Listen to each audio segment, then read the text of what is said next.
आज कुछ नई प्रेरणा में ये पितृपक्ष में पितृक्षणों के निमित्त रामायण में जो कुछ मानस में कहा गया, तो कोई ठाकुर जी ने ऐसी प्रेरणा करी के उसके बारे में कुछ ऐसे विचार सामने रखें जिससे कि शायद कोई बात ऐसी उचित इस मुख से निकल जाए जो लोगों को अनुकूल हो। बाकी निकलेगी तो वो जो ठाकुर जी चाहेंगे। इस प्रकरण में भरत जी ने जो दशरथ जी महाराज की अंत्येष्टि क्रिया की है, उससे कोई थोड़ा सा रेफरेंस लेते हुए चलते हैं। भरत जी के लौटने के बाद जो कुछ भी प्रकरण हुआ, उस प्रकरण के बाद में जब ये गुरु जी ने ये कहा कि भाई सबसे पहला तुम्हारा काम ये है कि उनका संस्कार करना है, और माताओं ने सब लोगों ने ये सुझाव दिया कि सबसे पहले संस्कार करो। तात हृदय धीरज धरो करऊ जो अब सर आज, उठे भरत गुरु वचन सुनी, करन कहे ओ सब साज। जब ऐसा कहा गया कि भाई हृदय में धैर्य को धारण करके और उठिए, तो भरत जी ने, क्योंकि राज्य पद में एक्टिंग राजा थे, तो उन्होंने लोगों को ये आदेश दिया कि भाई ये सब साज समान करो, और फिर जो रामायण का पाठ है थोड़ा सा उसे करें, फिर सोचेंगे कि क्या क्या है।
आज्ञा करने से पहले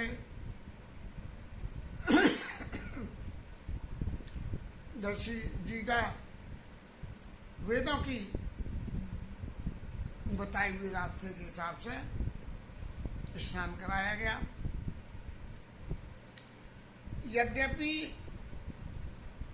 कुछ थोड़ा सा और विचार करें कि जब तक शरीर में प्राण है, जब तक इस शरीर में ईश्वर तत्व है, तब तक ये शरीर शुद्ध है। और ईश्वर तत्व निकल जाने के बाद ये शरीर अशुद्ध हो जाता है। तो उस अशुद्धता को वापस शुद्धता में बदलने के लिए ये स्नान कराया जाता है। और फिर परम विचित्र विमान बनावा, बड़ा विचित्र विमान बनाया गया। यद्यपि गोस्वामी जी ने विचित्रता की कोई परिभाषा नहीं लिखी, सब जगह तो गोस्वामी जी ने सब दुनिया भर के शोभा संबंधित वर्णन खूब करे हैं, अच्छी तरह से करे हैं। लेकिन यहाँ महाराज गोस्वामी जी चुप क्यों रह गए? तो ऐसा समझ में आया क्योंकि परम विचित्र है, तो उसकी शोभा के मुतालिक जो वर्णन करेंगे तो हो सकता है श्रोता ऐसा समझे कि महाराज इस दुख की घड़ी में और गोस्वामी जी को तो ऐसे आनंद आ रहे हैं कि वो दुनिया भर के सौंदर्यों का वर्णन कर रहे हैं, तो इसलिए उन्होंने जो है परम विचित्र विमान बनावा, बड़ा विचित्र विमान बनाया। और विचित्रता भी क्या होगी? विचित्रता और सारे विमान तो वहाँ क्या नाम है,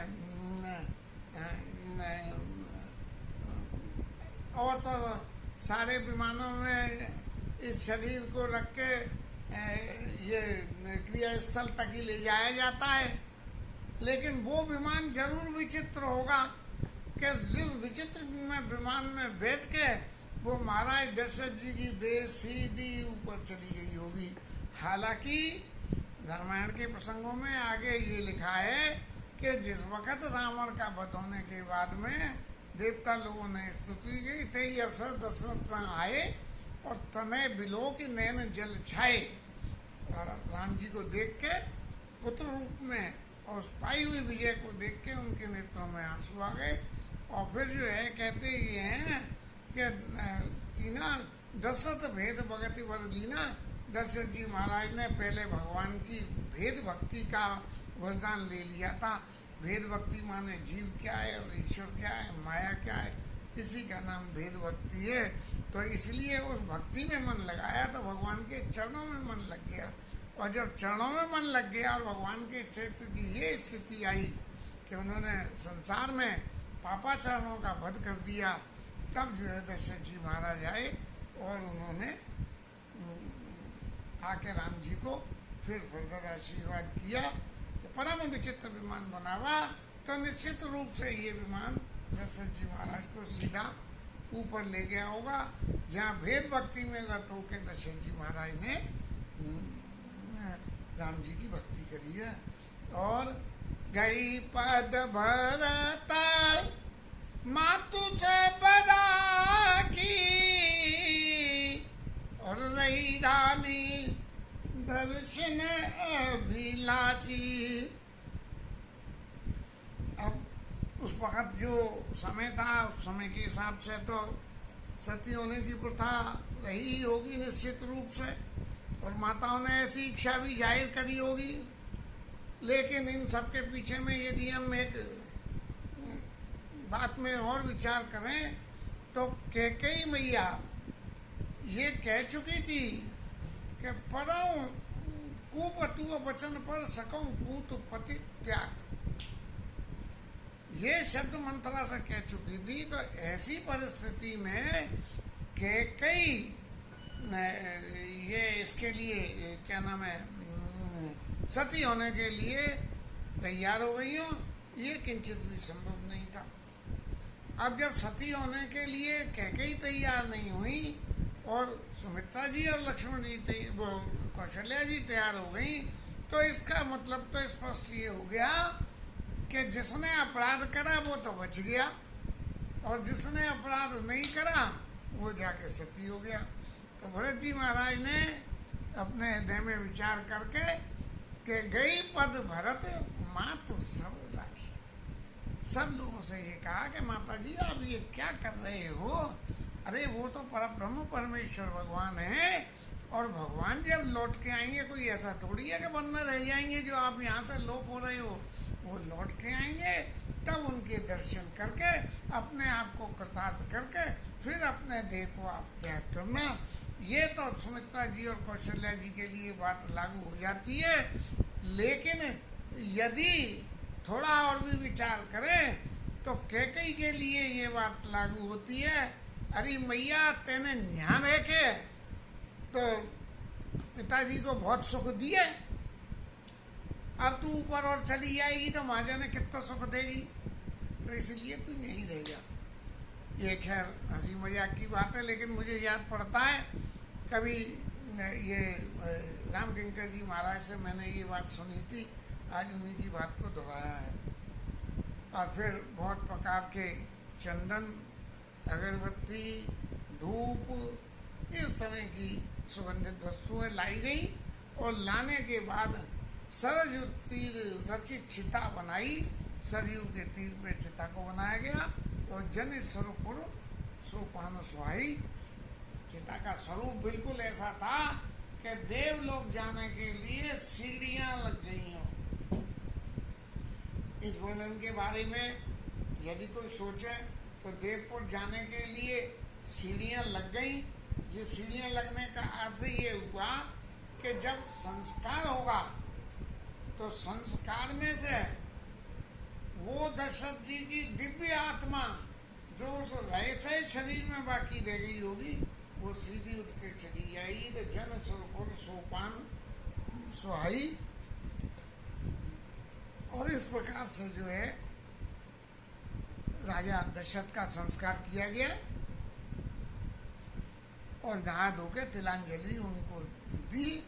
तिल और जल हाथ में लेके बहते हुए पानी में छोड़े जाते हैं, और ऐसा माना जाता है कि जीव की गति यदि न हुई हो सारे इससे पहले तक के किए हुए साधनों से, तो उसे खाने पीने का साधन चाहिएगा। तो महाराज ये पानी और तिल दे रहे हैं, इससे तुम्हारा पोषण हो जाएगा, ऐसा है ना। शोध सुमति सब वेद पुराना, और भरत कीन दस गात विधाना। गया दशरथ का दस गात्र, एकादशा 10 दिन का जो होता है, नहाने के बाद 10 दिन का करके, और सब वेदों की इसेंस निकलवा के कि क्या होना चाहिए ऐसा। जहाँ जहाँ मुनिवर आए सो दीना, तह तह सहस भांति सब कीना। जहाँ जहाँ गुरु वशिष्ठ ने आज्ञा दी, वहाँ पे 1000 गुना करके क्रिया करी गई।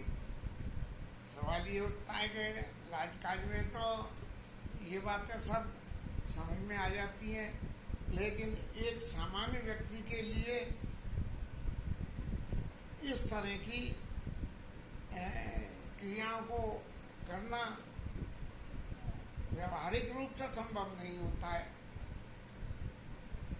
गरुड़ पुराण में लिखा कि ये देना चाहिए, मात्रा नहीं लिखी गई है कि इतना देना चाहिए। क्यों? कि देने वाले को दान जब भी दे तब अपनी श्रद्धा से और अपने संसाधन के हिसाब से दान दे। लोकाचार में तो बहुत सारी बातें ऐसी पैदा हो गई कि गांव में लोग वहाँ जबरदस्ती बोले तेरो बाप मरो लल्लू 24 गाम जिमावे को कज्जा ले ले, और कज्जा लेके जो 24 गाम तो जिमा दिए, खाने वाले खा पी के चले गए, और पीछे महाराज कर्जा चुकाते चुकाते उनकी भी राधे राधे हो गई। तो ऐसी स्थिति से ये जो लिखा गया था सहस भांति सबकी ना, किसी क्रिया के वर्णन में ये नहीं कहा गया कि इसकी जगह ये किया गया। ये व्यक्ति जीव की जो है अपनी श्रद्धा और अपनी सामर्थ्य के अनुसार उन्होंने विश्व भय विशुद्ध दिए सब दाना। और फिर जब ये दे के दान दे के शुद्ध हो गए, तो शुद्ध होने के बाद क्या हुआ, धेनुबाज गजवाहन नाना। जब शुद्ध हो गए तब फिर दोबारा से, ये तो आसवच के पीरियड की अशुद्धता के दान थे, और अब शुद्धता के पीरियड धेनुबाज गजवाहन नाना, ये इस तरह से दिए गए। सिंहासन भूषण बसन, सिंहासन दिए गए, भूषण दिए गए, कपड़े दिए गए, अन्न दी गई, धरती दी गई, धन दिया गया, और मकान भी दिए गए। और दिए भरत लई भूमि सो भय परिपूर्ण काम, भरत जी ने दिए और ब्राह्मणों ने लिए। और ऐसे दान की अंतिम परिभाषा में परिपूर्णता है कि देने वाले और लेने वाले में, देने वाला अपनी श्रद्धा से दे और लेने वाला अपनी परिपूर्णता से ले। पर अब तो सब समय का खेल बदल गया। दिए भरत लई भूमि सो भय परिपूर्ण।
भरत की जस करनी, सरसों मोक्षो जाय नहीं बरनी।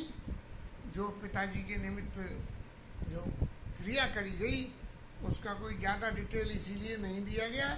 और फिर सब शुभ दिन को साधने के बाद में पूर्वासी समाज सब लोग, सचिव, महाजन और सकल बुलाए, जो भी गण्यमान्य लोग थे उन सबको बुलाया गया और राज्यसभा में सब जाके बैठे।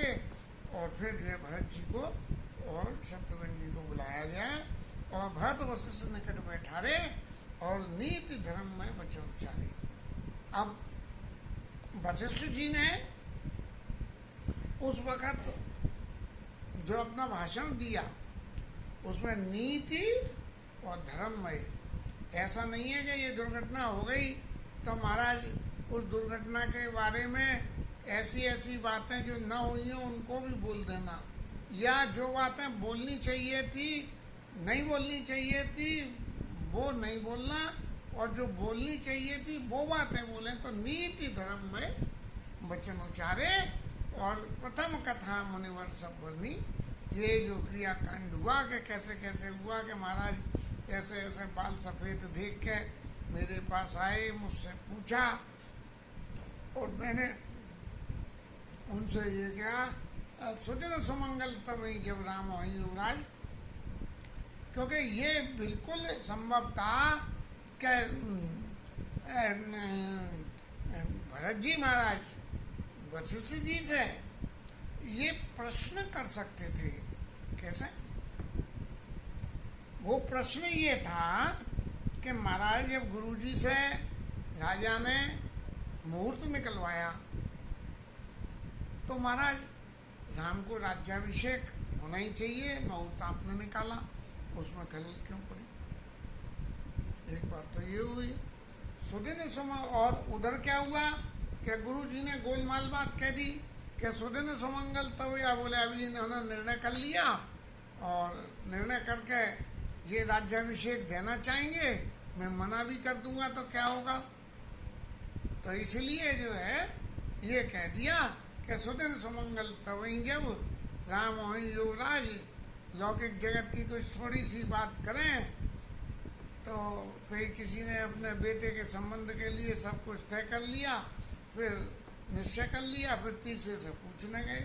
अब तीसरे को यदि कोई दोष भी उसमें मालूम हो और वो उस वक़्त कह दे कि भैया मेरी निगाह में तो ये दोष है, तो वो कहेगा अरे इसका तो दिमाग खराब हो गया है। इसलिए उस वक़्त उस बात को कि भैया देख लो, जरा सा विचार कर लो एक बार, ऐसे गोल मोल बात कह देनी चाहिए। ऐसे ही गुरुजी महाराज ने कह दी कि सुदिन सुमंगल तवई जब राम हो युवराज, जिस दिन युवराज हो जाए वही दिन शुभ हो जाएगा। और दूसरी बात क्या हुई कि दूसरी बात में भरत जी ये भी पूछ सकते थे कि महाराज राजा का शरीर शांत हो गया और राम जी वन में चले गए और हम लोगों में से कोई था नहीं, तो ये राज्य कार्य जो है किसके बूते में था और किसके बूते में क्या था, इसकी परिभाषा क्या आई। तब उस वक़्त जो है जो सलाहकार होते हैं राजा के, जो मंत्री परिषद के बाकी होते हैं, वो लोग इस बात के लिए जिम्मेदार होते हैं कि जब तक कोई एक्टिंग राजा न बन जाए तब तक वो लोग अपने विवेक से निर्णय लेके और काम करें, और अपने विवेक से निर्णय लेके काम करें। तो महाराज आपको थोड़ा सा विवेक यदि आप काम में लेते तो नतीजा क्या होता। बोले कैकेयी ने कहा देव एक बार सुनो प्राणपति जीवन जी का, और देव एक बार भरत ही टीका। पहले में तो भरत को टीका और दूसरे में राम को वनवास। तो भाई कैकेयी तुमने जैसा मांगा है उस हिसाब से पहले भरत को वनवास दे दो, पहले भरत को राज्याभिषेक दो, उसके बाद राम वन में जाएंगे। लेकिन गुरुजी ने ऐसा नहीं किया। इसके पीछे के कारण को थोड़ा सा विचार करें कि भगवत लीला में यही सब कुछ था। इसलिए और भरत जी के सामने रह के और इस बात को ये पैदा ना हो, इस टाइप के ऐसे आपसी डिस्कशन जो है वो पैदा नहीं हो, तो प्रथम कथा मुने बर सब बरनी, और कैकेयी कुटिल की न जस करनी। कैकेयी ने जो करनी करी वो बताया, उसके आगे बाकी किसी ने कुछ कहा ये नहीं कहा गया। कैकेयी ने जो करनी करी है सिर्फ उसी का ही वर्णन किया कि भाई उन्होंने ऐसा करा, को भवन में गए और इस तरह से मांगा। और भूप धर्म व्रत, इतनी कह के कैकेयी की करनी बता के कोई कमेंट या व्याख्या अपनी तरफ से नहीं करी, क्योंकि अपनी तरफ से व्याख्या करते ही भरत जी की तरफ से प्रश्न उठना शुरू हो जाता, महाराज ये हुआ कैसे आपके रहते हुए। तो भूप धर्म व्रत सत्य सराहा, राजा के धर्म के व्रत को सत्य को सराहा। ये तन परिहरि प्रेम निवाह, ये प्रेम निवाह। लेकिन धर्म और सत्यव्रत इन सब बातों को राजा के उसकी सराहना तो करी गई, लेकिन यदि राजा की मन स्थिति के ऊपर में वास्तव में जामे तो राजा दशरथ विनती करें, सुनो सदाशिव मोरी, और क्या है, आशुतोष तुम अवधर दानी और आरती हरऊ दीन जन जानी, और क्या है,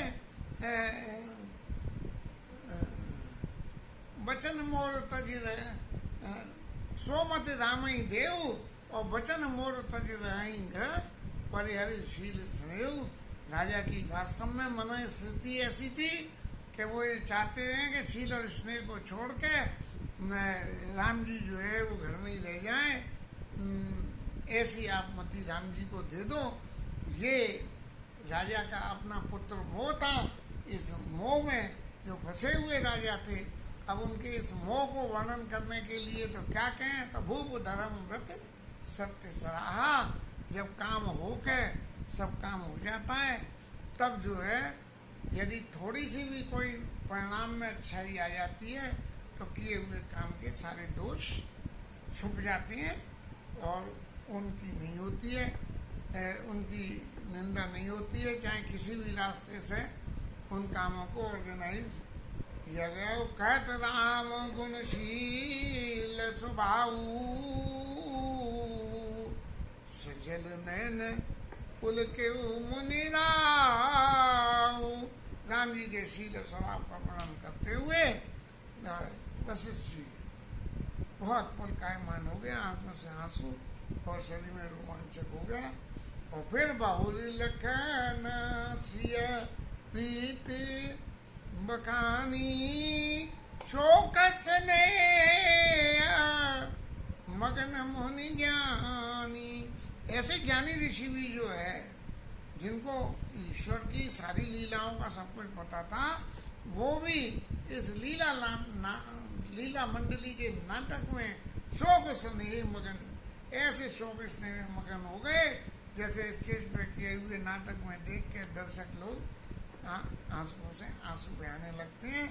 और फिर उन्होंने कहा, सुनो भरत भाभी प्रबल बिलक कहू मुनिनाथ, हानि लाभ जीवन मरण जस अप जस विधि हाथ। अब जी और तो हम क्या कहें, लाभ हानि जीवन और मरण ये तो सब विधाता के हाथ में, हम तो महाराज खिलौने हैं। इसलिए कोई भी ऐसा प्रश्न आप अपने चित्त में मत रखना कि गुरु जी ने क्या किया, गुरु जी ने क्या नहीं किया, माता ने क्या किया, क्या नहीं किया। बोले कौशल्या जी आड़े क्यों नहीं पड़ी, सीता जी आड़े क्यों नहीं पड़ी, उनको तो नहीं जाना था। ऐसे कोई प्रश्न भी अपने मन में मत लाना। और हानि लाभ जीवन मरण यश अप जस विधि हाथ, ये विधाता के हाथ में। ऐसा कह के ये आज की कथा को तो अभी विश्राम लेते हैं, फिर कल कुछ और इससे आगे बढ़ाने का प्रयास करते हैं। जय जय सीताराम। पवन सुत हनुमान की जय, उमापति महादेव की जय, श्रीराज धरण की जय, राधा रानी की जय और हरि नाम कीर्तन।